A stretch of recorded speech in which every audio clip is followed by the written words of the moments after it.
Leksjon 1. Kaffevalg. Jeg tror jeg tar en cappuccino i dag. Hva med deg? Jeg heller mot en latte, faktisk. Jeg elsker den kremete konsistensen. Det høres deilig ut. Hva liker du best med lattes? Jeg liker glattheten og hvordan melken komplementerer espressoen. Jeg skjønner det. Cappuccino har den fine balansen av skum, som også er flott. Ja, og jeg elsker hvordan det føles som en liten sky i koppen min. Nøyaktig. Hver slurk føles så trøstende, spesielt på en kjølig dag. Foretrekker du kaffen din sterk eller litt mildere? Jeg liker det vanligvis sterkere. Det vekker meg virkelig om morgenen. Leksjon 2. Reiseforberedelser. Jeg må dobbeltsjekke passet og billettene før turen. Det er et smart trekk. Det er alltid godt å være forberedt på reise. Absolutt. Jeg har ikke råd til å glemme noe viktig. Har du allerede pakket kofferten? Nesten ferdig. Jeg vil bare sørge for at jeg har alt organisert. Det er viktig. En godt pakket bag gjør reisen så mye enklere. Ja, og jeg liker å ha det viktigste lett tilgjengelig. God idé. Det sparer tid når du er på flyplassen. Nøyaktig. Jeg foretrekker å nyte reisen, ikke stresse med å glemme noe. Leksjon 3. Ny begynnelse. Hei! Er du ny i byen? Ja, jeg flyttet hit forrige uke. Det hele er fortsatt så ferskt for meg. Det er spennende. Hvordan finner du det så langt? Det er flott, men jeg prøver fortsatt å lære meg rundt. Jeg kan tenke meg. Å utforske et nytt sted kan være både morsomt og overveldende. Nøyaktig. Jeg har allerede funnet noen fine kaféer, noe som hjelper. Kaffebarer er en fin måte å møte nye mennesker og føle seg hjemme på. Ja, alle har vært så vennlige, noe som er betryggende.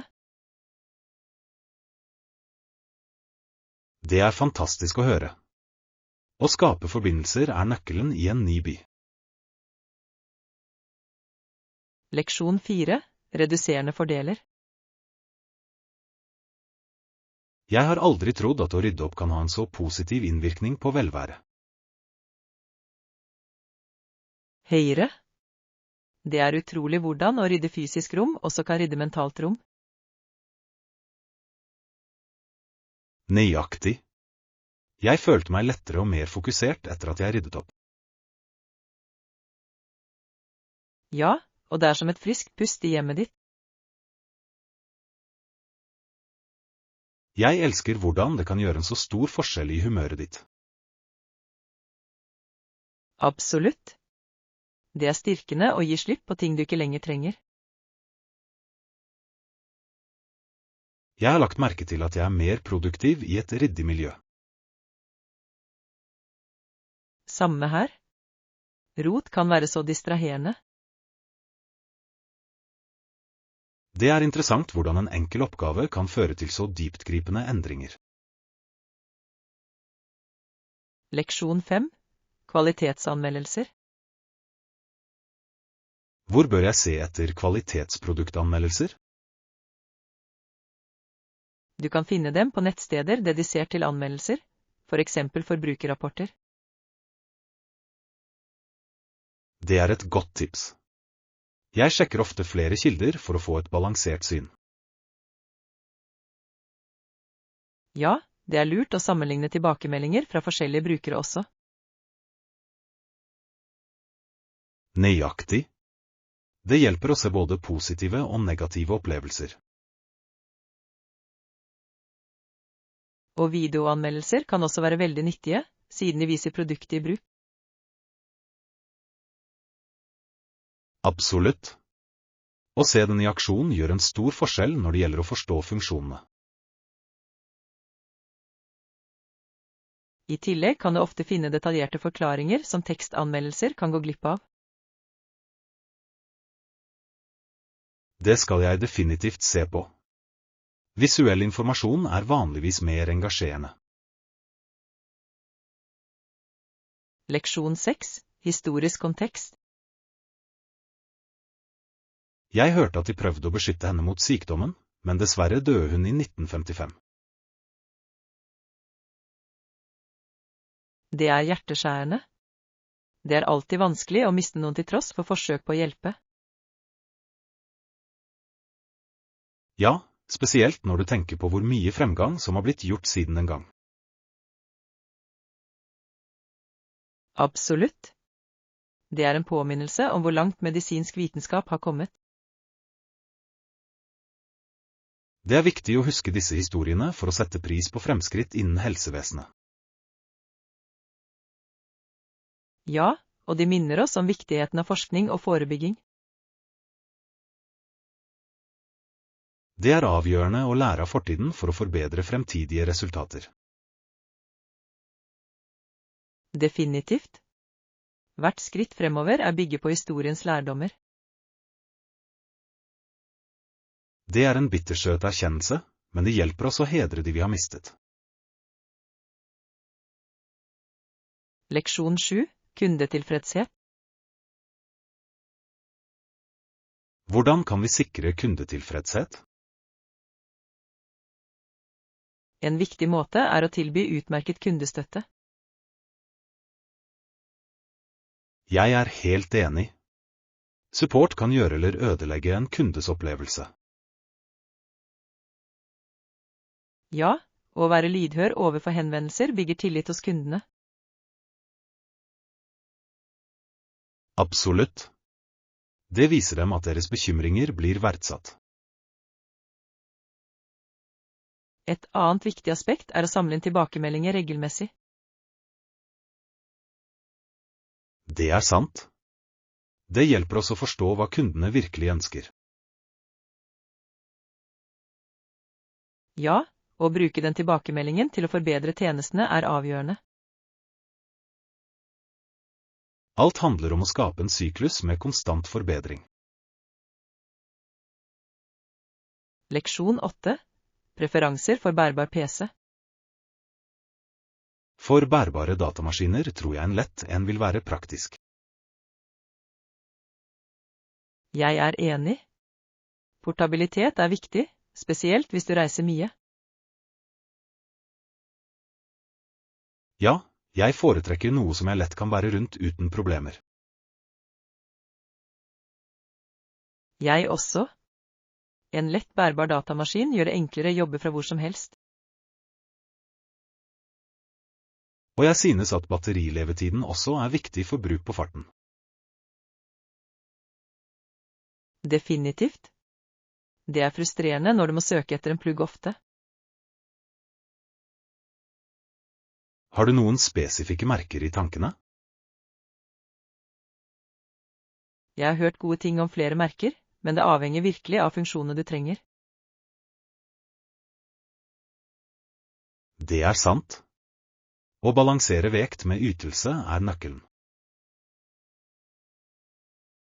Leksjon 9. Høflig oppførsel.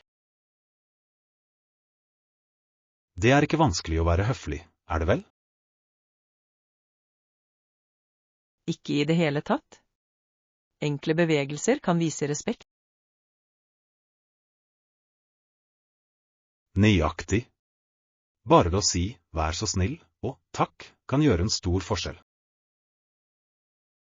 Ja, å være oppmerksom på personlig plass er også viktig. Absolutt.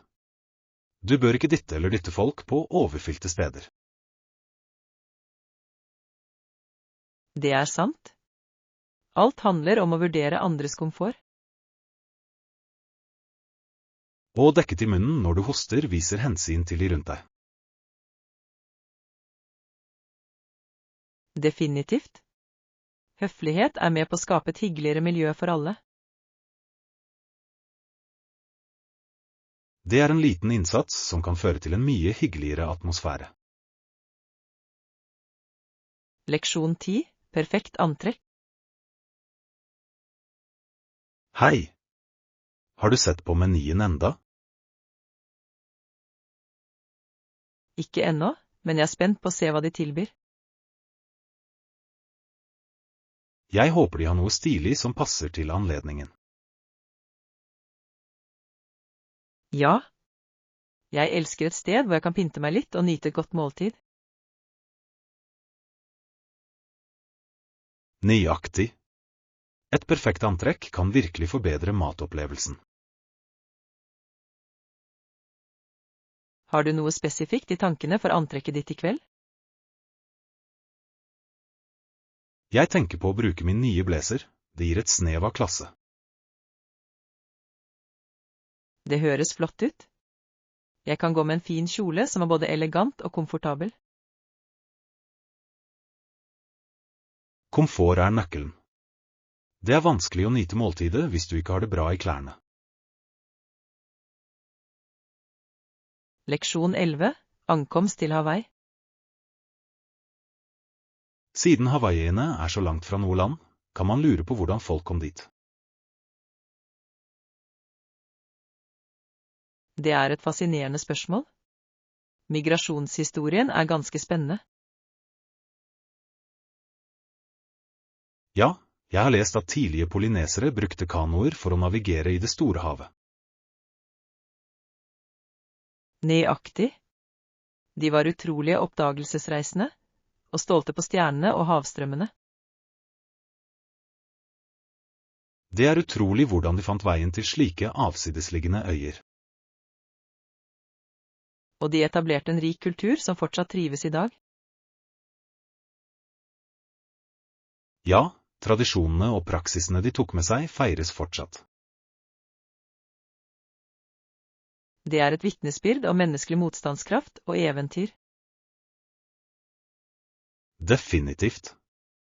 Reisen deres er en inspirerende del av Hawaiis historie. Leksjon 12. Musikalske lidenskaper. Favorittfaget mitt er musikk. Jeg liker å synge og spille klarinett. Det er fantastisk. Musikk har en så kraftig måte å uttrykke følelser på. Jeg er enig. Å spille klarinett lar meg lage vakre melodier. Å synge er også en fin måte å få kontakt med andre på. Ja. Har du noen gang vurdert å bli med i et kor eller et band? Jeg har. Det ville vært morsomt å samarbeide med andre musikere. Definitivt. Det er inspirerende å lage musikk sammen som en gruppe. Jeg elsker hvordan musikk kan bringe mennesker fra forskjellige bakgrunner sammen. Nøyaktig. Det skaper en følelse av fellesskap og tilhørighet. Leksjon 13. Stilfulle preferanser. Jeg vil ha noe stilig, men også funksjonelt til mitt nye antrekk. Det er et flott mål. Alt handler om å finne den rette balansen. Nøyaktig. Jeg trenger noe som ser bra ut, men som også tillater bevegelse. Ja. Komfort bør aldri ofres for stil. Har du noen spesifikke utseende i tankene? Jeg tenker på en elegant jumpsuit. Det er både trendy og praktisk. Det høres perfekt ut. Jumpsuits kan være så allsidige. Det er de virkelig. Du kan kle dem opp eller ned, avhengig av anledningen. Jeg elsker den fleksibiliteten. Jeg kan se etter noe lignende for meg selv. Leksjon 14. Snakke fisk. Hvis fisken min kunne snakke, lurte jeg på hva han ville sagt. Det er en morsom tanke. Jeg har også en gullfisk, han svømmer rundt i bollen sin hele dagen. Høyre. Jeg vedder på at han har mange eventyr å dele hvis han kunne. Absolutt. Han må se alle mulige ting fra sin lille verden. Det er interessant hvordan kjæledyr kan ha slike personligheter, selv om de ikke snakker. Ja. Gullfisken min ser ut til å kjenne meg igjen når jeg nærmer meg bollen. Det er bedårende. De blir virkelig en del av livene våre. Jeg tror det ville vært morsomt å høre tankene hans om hans daglige rutine. Definitivt. Hvem visste at en gullfisk kunne ha et så rikt indre liv? Leksjon 15. Arresteringssituasjoner. Når de arresterer folk, er det ofte en alvorlig situasjon. Ja, noen mennesker må arresteres og settes i varetekt av ulike årsaker.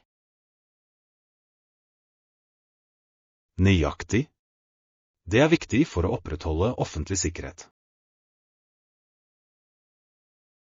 Men prosessen kan være ganske kompleks, ikke sant? Definitivt. Det er juridiske prosedyrer som må følges. Ja, og det er avgjørende å sikre at alles rettigheter blir respektert. Jeg er enig. Rettferdighet skal alltid skje rettferdig. Det er en hårfin balanse mellom håndhevelse og sivile friheter. Absolutt. Det er en viktig del av et fungerende samfunn. Leksjon 16. Få mest mulig ut av tiden. Du bør få mest mulig ut av hvert minutt. Tid er en morsom ting. Jeg er helt enig. Det kan forsvinne så fort hvis vi ikke er forsiktige. Ja. Jeg opplever ofte at jeg skulle ønske at jeg hadde brukt tiden min bedre. Samme her. Det er viktig å prioritere det som virkelig betyr noe for oss. Nøyaktig. Små øyeblikk kan føre til betydelige opplevelser. Ja, og noen ganger gir de enkleste aktivitetene mest glede. Det handler om å være til stede og sette pris på nået. Absolutt. Jeg tror det er en verdifull lærdom for alle. La oss forplikte oss til å få hvert øyeblikk til å telle fremover. Leksjon 17. Koselig hjemmehandel.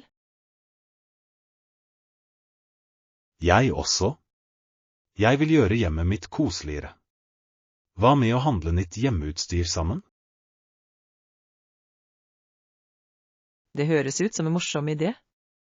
Det er så mange alternativer å velge mellom. Nøyaktig. Jeg elsker å finne stykker som gir varme og personlighet til et rom.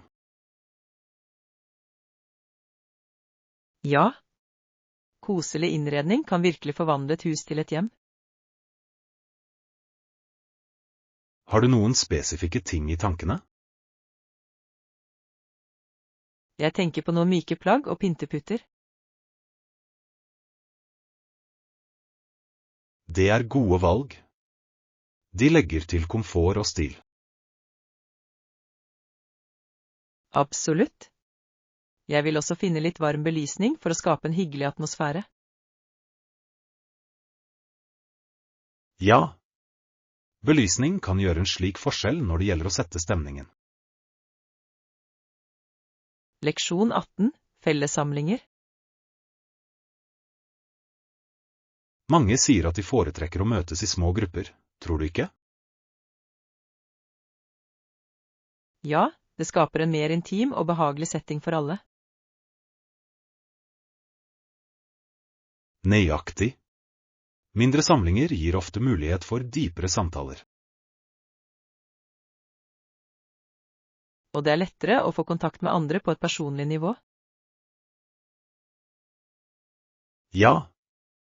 Jeg tror det fremmer en følelse av fellesskap og tilhørighet. I tillegg kan det være mindre overveldende enn større arrangementer.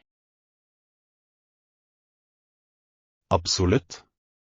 Det er fint å føle seg sett og hørt i en mindre gruppe. Jeg er enig. Alle kan dele sine tanker og ideer mer fritt. Det er en fantastisk måte å bygge relasjoner og støtte hverandre på.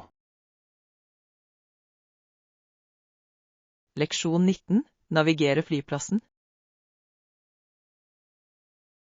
La oss sjekke flyplasskartet for å finne veien rundt. Det er en god idé. Jeg går alltid litt vill på store flyplasser. Samme her. Det kan være overveldende med så mange terminaler og porter. Ja. Jeg vil bare sørge for at det ikke går glipp av flyet vårt. Nøyaktig. Å vite hvor bagasjen er, vil også hjelpe. Ja. La oss sørge for at vi har alt sortert før vi går om bord. Godt tenkt. Litt planlegging går langt på flyplassen. Definitivt. Det vil gjøre hele reiseopplevelsen jevnere. Greit, la oss finne det kartet. Leksjon 20. Alamo-ankomsten. Da Bowie kom, var det et ganske sentralt øyeblikk i historien, var det ikke? Ja, spesielt siden Texas-frivillige forberedte Alamo for en beleiring. Nøyaktig. Spenningen bygger seg opp, og alle visste at noe vesentlig var i ferd med å skje. Det er interessant hvordan disse tidlige beslutningene formet fremtiden til Texas. Ja. Bowies ledelse spilte en avgjørende rolle i å samle forsvarerne. Og samholdsånd blant de frivillige var virkelig inspirerende. De var klare til å stå fast mot overveldende odds. Det er bemerkelsesverdig hvordan en slik besluttsomhet kan komme fra en felles sak. Faktisk. Begivenhetene ved Alamo huskes fortsatt som et symbol på tapperhet. Leksjon 21. Treningsplaner. Følger du en spesifikk treningsplan i disse dager? Egentlig ikke. Jeg fant noen nettvideoer som jeg liker å følge. Det er en fin måte å holde motivasjon på. Hvilke typer treningsøkter liker du? Jeg elsker styrketrening og litt cardio, de holder meg energisk. Det er utmerkede valg. Jeg synes at å blande ting gjør det interessant. Nøyaktig. Jeg prøver å innlemme forskjellige øvelser for å utfordre meg selv. Har du merket noen endringer siden du startet? Ja, jeg føler meg sterkere og tryggere på mine evner. Det er fantastisk. Konsistens lønner seg virkelig i kondisjon. Leksjon 22. Lokale mateventyr. Når jeg reiser, ser jeg alltid etter lokale gatematboder eller markeder. Det er en god idé. De tilbyr ofte de rimeligste og mest autentiske alternativene. Ja, det er den beste måten å oppleve den lokale kulturen gjennom mat. Jeg elsker å prøve nye retter som vi ikke finner på typiske restauranter. Nøyaktig. Gatemat har en unik sjarm og smak. I tillegg lages den vanligvis fersk rett foran deg, noe som er spennende. Jeg er enig. Det føles som et lite eventyr med hver bit. Og du kan ofte chatte med leverandørene, noe som øker opplevelsen. Ja. De har vanligvis gode historier om maten de serverer. Leksjon 23. Få mest mulig ut av dagen. La oss få mest mulig ut av dagen. Høres bra ut? Absolutt. Hva har du i tankene for i dag? Vi kan starte med en god frokost og deretter dra ut for å utforske. Det høres perfekt ut. Bør vi ta med noe til eventyrene våre? Kanskje litt snacks og vann til når vi blir sultne. Flott idé. Det er alltid godt å ha forfriskninger for hånden. Jeg tror også å ta med et kamera ville være morsomt å fange dagen vår. Ja. Jeg elsker å ta bilder for å huske eventyrene våre. La oss pakke sammen og gjøre denne dagen uforglemmelig. Leksjon 24. Forsikringsanbefalinger. Jeg anbefaler å sjekke med forskjellige selskaper for priser og dekning. Det er smart. Det er viktig å sammenligne alternativer før du tar en beslutning. Nøyaktig. Hvert selskap tilbyr forskjellige planer og fordeler. Ja, og noen kan ha spesialtilbud som kan spare deg for penger. Jeg har funnet ut at å lese anmeldelser også kan hjelpe med å velge riktig leverandør. Det er sant. Det er hyggelig å høre fra andre om deres erfaringer. Og ikke glem å spørre om kundeservice. Det er avgjørende for enhver forsikring. Absolutt. Du vil være sikker på at de er pålitelige når du trenger hjelp. La oss gjøre litt undersøkelser sammen for å finne de beste alternativene. Leksjon 25. Dyreatferdsinnsikt. Noen antropologer har lært så mye om den uvanlige oppførselen som er observert hos mange dyr. Ja, det er fascinerende hvordan studiene deres kan avsløre så mye om dyrs intelligens. Nøyaktig. Dyr viser ofte atferd som overrasker oss. Jeg synes det er interessant hvordan sosiale strukturer blant dyr kan speile menneskelig atferd. Ja. Det viser at vi deler flere likheter enn vi kanskje tror. Og å forstå denne atferden kan hjelpe oss i bevaringsarbeidet. Absolutt. Jo mer vi vet, jo bedre kan vi beskytte habitatene deres. I tillegg beriker det vår forståelse av den naturlige verden. Det er utrolig å tenke på hvor mye det fortsatt er å lære. Leksjon 26. Lage pasta. Stor. Hvordan begynner vi å lage pastaen?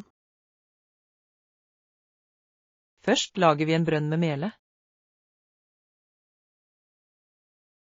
Det høres enkelt nok ut. Tilsetter vi eggene neste gang? Ja, vi knekker eggene rett ned i brønnen og begynner å blande. Jeg elsker den prosessen, det føles så praktisk og tradisjonelt. Det gjør det virkelig. Det er en morsom måte å få kontakt med matlaging. Og jeg gleder meg til å se hvordan den forvandles til deg. Nøyaktig. Å elte deigen er en av de beste delene. Ja, det er tilfredsstillende å føle at det går sammen. Leksjon 27. Bruke grønnsaker. Kan jeg bruke noen grønnsaker i retten? Ja, definitivt. Du kan bruke for eksempel sopp eller paprika. Det er gode valg. De tilfører smak og tekstur. Nøyaktig. I tillegg bringer det livlige farger til tallerkenen. Jeg elsker hvordan bruk av ferske ingredienser kan heve en rett. Ja, det gjør at alt smaker så mye bedre. Og det er en fin måte å inkludere sunne alternativer i måltidene våre. Absolutt. La oss være kreative med grønnsakene vi velger. Jeg er spent på å se hvordan det hele henger sammen. Leksjon 28. Begravelsesskikk. Når du angir begravelse, hva skjer vanligvis under seremonien? Vanligvis går de sørgende før kirkegårdsarbeiderne dekker kisten med jord. Ja, og det er et øyeblikk av refleksjon for alle tilstedeværende. Nøyaktig.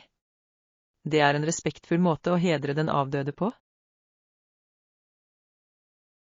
Jeg tror det er viktig at sørgende har tid til å si sitt siste farvel. Absolutt. Det åpner for stenging i en vanskelig tid. Og etter begravelsen samles mange familier for å dele minner og støtte hverandre. Ja, det samfunnsaspektet er essensielt i sorgprosessen. Det er en påminnelse om viktigheten av forbindelse i slike øyeblikk. Leksjon 29. Telefonetikett. Jeg har lagt merke til at samtaler nå foregår på telefon mer enn noen gang. Ja, kanskje fordi det ikke finnes tradisjonell telefonetikett lenger. Nøyaktig. Noen mennesker føler seg mer komfortable med å snakke tilfeldig. Det er interessant hvordan det kan føre til misforståelser noen ganger. Ja, uten ordentlig etikette kan meldinger gå tapt eller feiltolkes. Jeg er enig. Det er viktig å opprettholde et nivå av profesjonalitet, selv over telefon.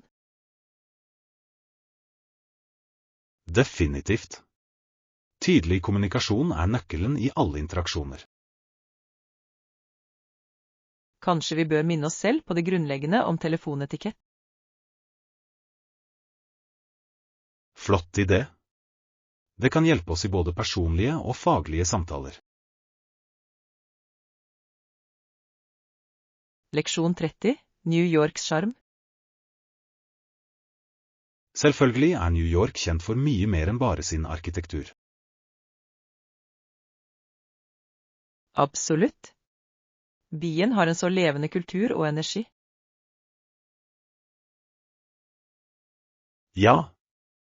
Fra kunstscenen til de forskjellige matalternativene, det er så mye å utforske. Jeg elsker hvordan hvert nabolag har sin egen unike stemning. Nøyaktig. Du kan bruke år på å oppdage nye steder og opplevelser. Og la oss ikke glemme de utrolige teatrene og liveopptredenene. Ja. Broadway-show et must-see for alle som besøker. Jeg kan ikke vente med å få med meg et show. Talentet der fenomenalt. Det viser virkelig kreativiteten og lidenskapen til byen. Leksjon 31. Shopping for komfort. Leter du etter komfortable klær? Ja. Jeg vil ha noe som får meg til å føle meg bra, men som også ser stilig ut. Det høres flott ut.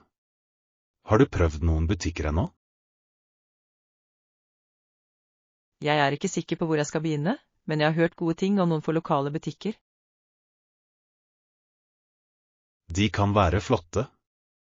Noen ganger har mindre butikker unike stykker. Nøyaktig. Jeg elsker å finne noe som ikke alle andre har. Og komfort nøkkelen, spesielt hvis du har den på hele dagen. Ja. Jeg tåler ikke klær som føles begrensende eller ubehagelige. La oss sjekke ut noen steder sammen, det blir gøy. Leksjon 32. Bevare indisk liv. Planen hans var å skissere indisk liv før det forsvant for alltid. Det et så viktig oppdrag, spesielt i disse tider.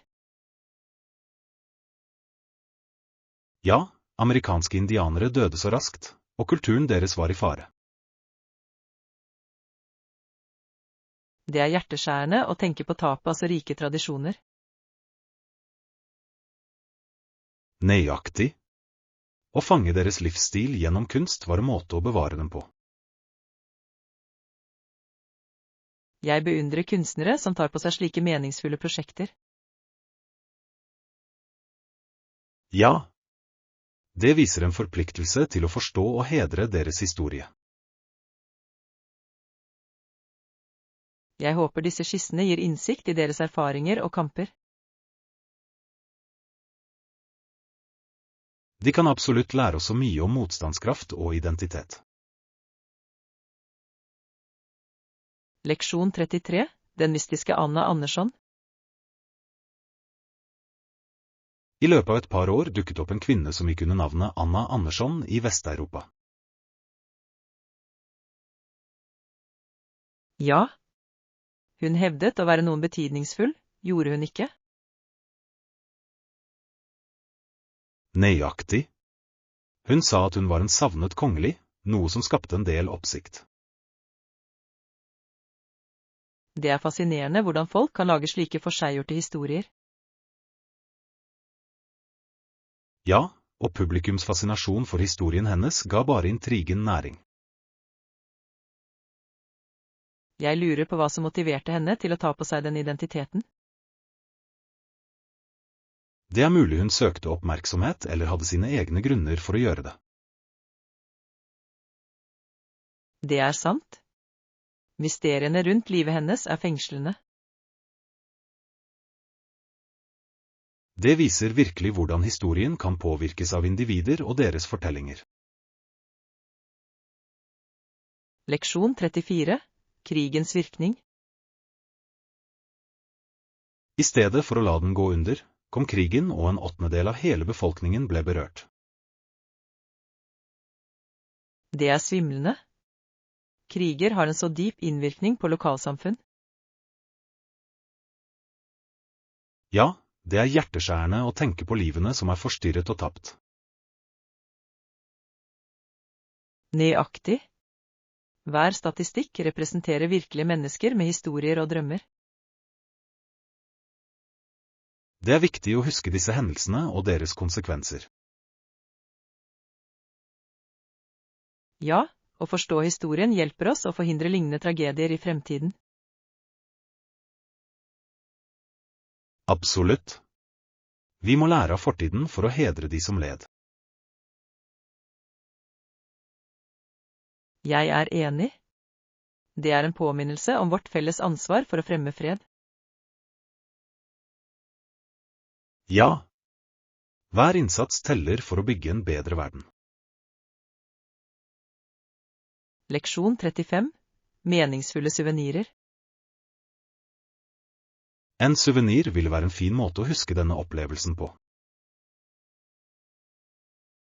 Absolutt.